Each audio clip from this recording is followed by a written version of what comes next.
Hello, everyone. Welcome, audience. So thrilled that you're here. Such an honor to interact with you a little bit and to introduce you to yet another incredible speaker, author, podcaster, business coach, Mr. Scott Aaron. And Scott, we're so thrilled that you're here. Thank you for the time.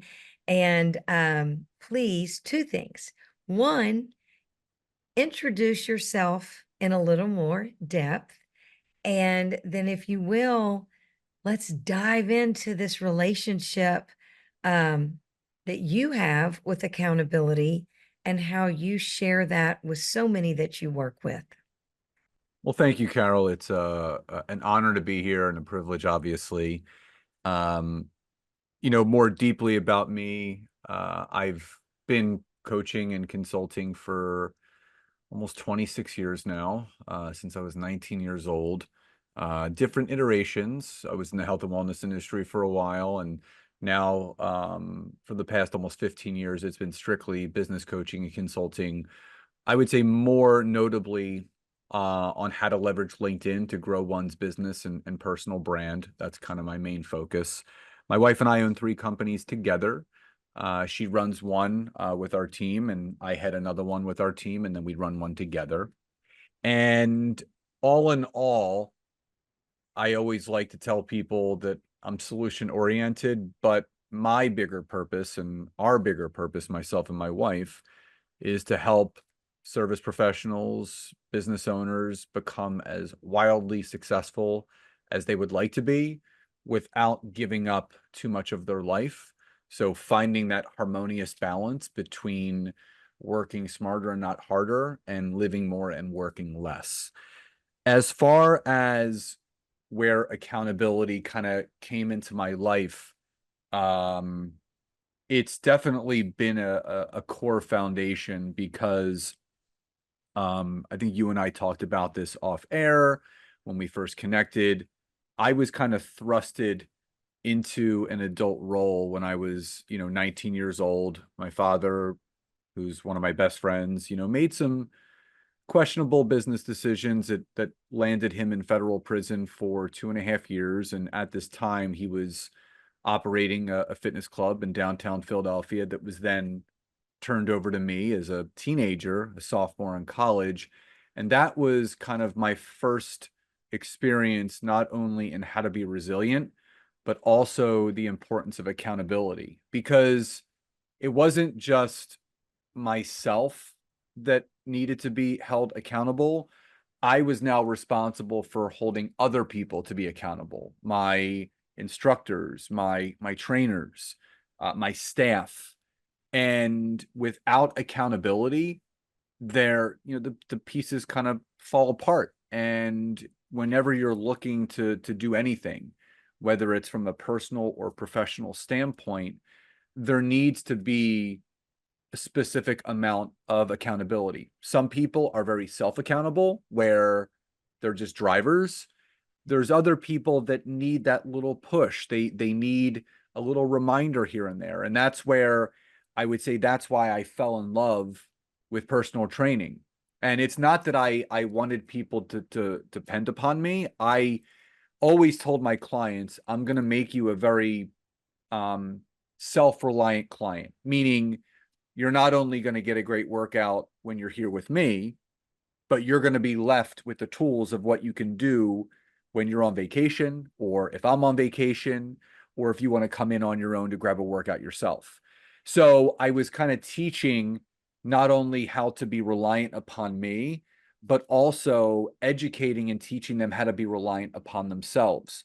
So I also practice what I preach, not only in being a trainer of others, I was a trainer for myself. I had to A, look the part, but B, I really had to hone my skills. So I had to keep myself accountable by keeping to a schedule, eating healthy, working out, daily, 5 to 7 days a week. And I always tell people, even though I've been out of the fitness industry for nearly 10 years, the the 18 years that I spent in the personal training industry are probably those foundational learning lessons that I carried into everything that I'm doing today with myself and my wife, because now there's a different iteration of accountability. So now I'm holding business coaches, consultants, business professionals, service providers. My wife and I are helping them to keep accountable to the goals that they have to grow their business. So I changed from helping people grow their bodies and become healthy to grow their business and have a healthy business. So they're one and the same. It's just another side of the coaching coin.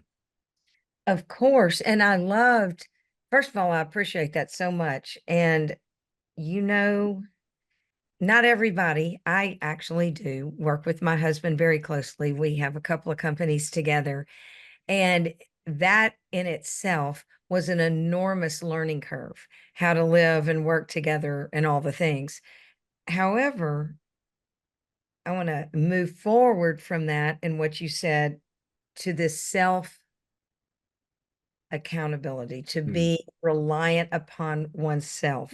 I think that's a very important part. Certainly, coaches need coaches. We all need coaches. You know, there's all kinds of research about having someone um, to check in with, accountability partners, coaches, whatever that is for each individual. However, most importantly, is that being accountable to oneself, I have found, creates this integrity. There is a building of self esteem, not just self confidence, you know, those things being very different, but this integrity with oneself and becoming a leader. If you're not walking the walk individually, you certainly cannot do that within a relationship, a company, coaching others. You know, it's this becoming accountable to oneself and to take tools, which you share and others share, in order to put that into day-to-day living. One of the reasons you said you love this is because you're not spending all this time out of balance anymore. Your life is balanced, you know, personally, professionally, and financially. Accountability plays its role in each one of, well, basically in the whole of the person that you are, correct? Yeah, I mean, the teacher is always the student. And something that I always fall back on is that if you think you know everything, you know nothing.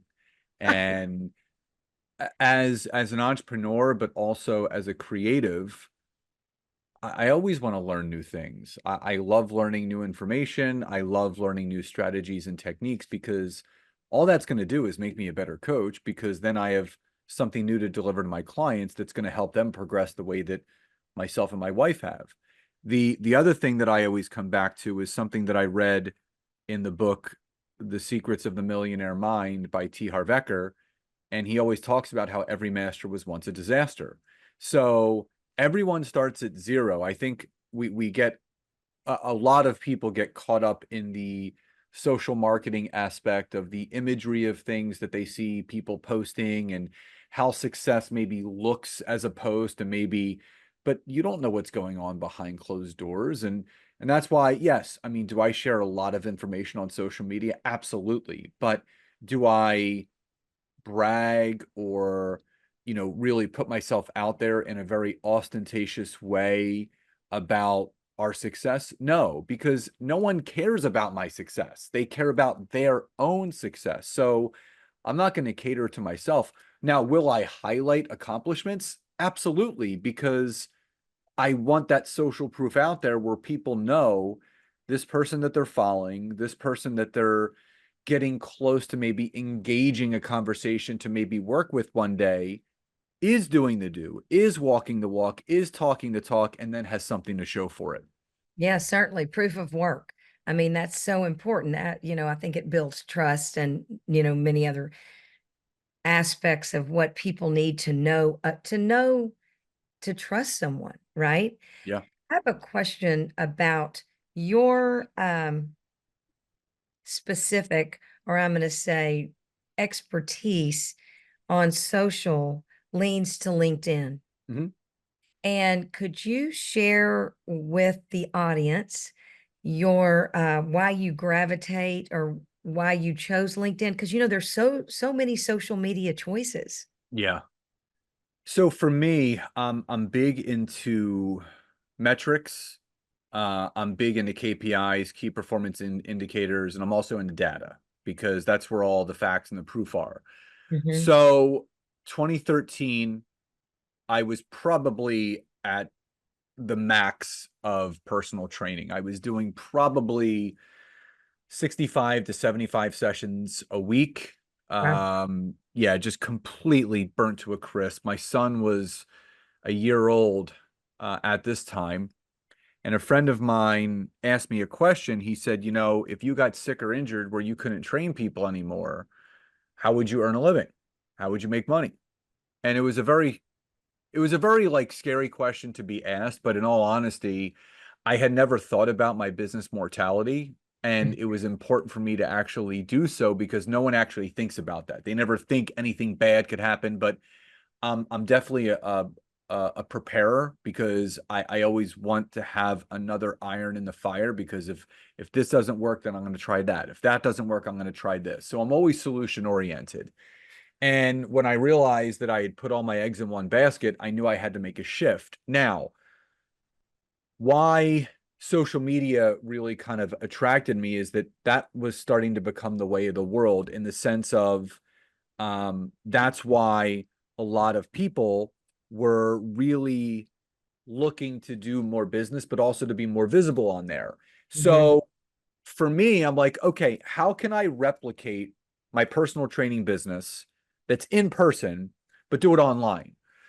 So I sat down and I thought about, who are my demographics? Who are the types of people that I'm working with? And what I realized was my entire book of business, the people that were coming to see me in person, were business professionals on their way to work, were business professionals on their lunch breaks, and business professionals that were on their way home from work. So I said, okay, if all of these local business professionals are willing to see me in person, there has to be a handful of them online that would work with me in a virtual capacity. Right.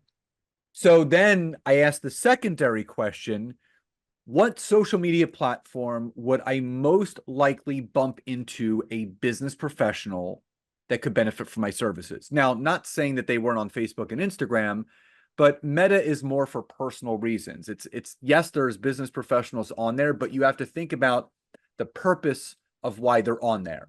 A business professional is not on there to hire a personal trainer. They're on there to socialize and be social with the people that they know.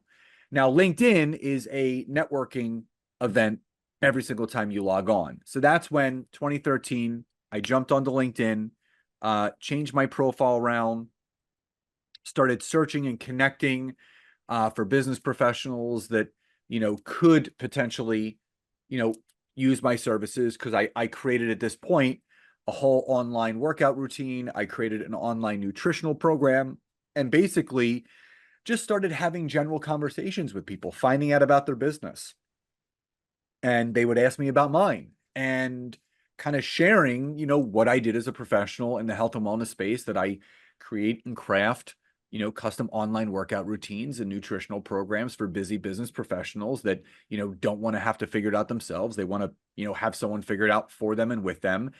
And when I would stumble upon the right person, they would say, how can I work with you? What are your prices? And within 8 months, no lie, I was able to match what I was making in person online using LinkedIn. Now, we talk about proof in the pudding. Now, people in my sphere started to really notice what I was doing on LinkedIn, and the natural progression happened. I had some friends reach out to me, told them a little bit about what I was doing because I had nothing formally in place. There was no program, there was no course, there was no videos. It was just me doing my do. But again, I'm a creature of habit. I love routines and structure. So I definitely wrote down what I was doing every day. And I told a couple of my buddies what I was doing. And one in particular wrote back to me and he said, call me. So I did. And I'm like, what's up? And he goes, dude, listen, whatever you figured out with LinkedIn, it works. He goes, I have 14 appointments booked based on what you told me to do. You should be teaching people how to do this yourself. You should work with other coaches and consultants and people that need to generate sales and leads and clients.